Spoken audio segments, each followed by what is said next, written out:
Hi, I'm Myra Ferguson for Jar Productions, and in this video I'd like to show you that you can make a website with InDesign and In5, all without needing to know how to code. Use your InDesign skills to lay out your content and In5 to add interactivity that you can export as HTML5.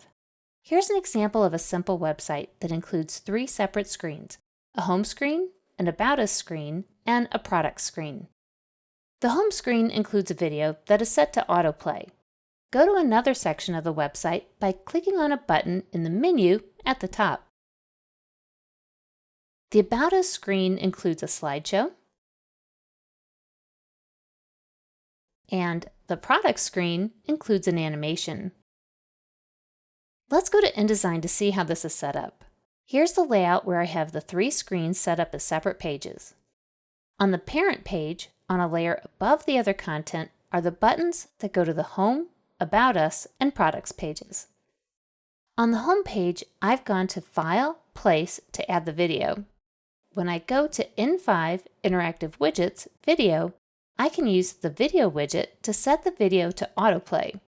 I'll also set it to mute, which is the workaround for browsers that restrict autoplaying video without any user interaction. I'll also set it to loop. On the About Us page, I've already got a multi-state object, or MSO, that's set up with all the individual team member images and the text. To turn it into a slideshow, I'll use another In5 widget. I'll go to In5, Interactive Widgets, Slideshow. I'll set it to autoplay and tap to play pause, and I'll deselect swipe to change image. On the Products page, I've got an animated bar graph. I'll select all 3 rectangles and go to Window, Interactive, Animation to open the animation panel.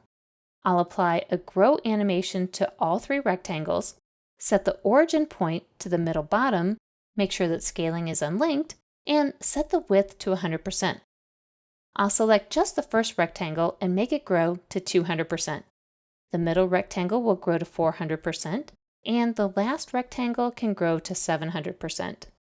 I'll also group the entire graph and add a fade-in animation to the group. I'll go to the Timing panel, Window, Interactive, Timing, to move the group animation to the top so that it happens first. Let's save and export.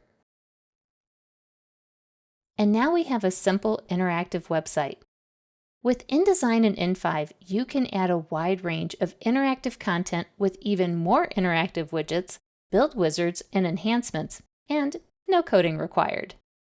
We'd love to hear in the comments about the websites you're creating with InDesign and In5. Thanks for watching. If you found this video helpful, please give it a like and be sure to check out In5 at in5.us. Thanks so much for watching.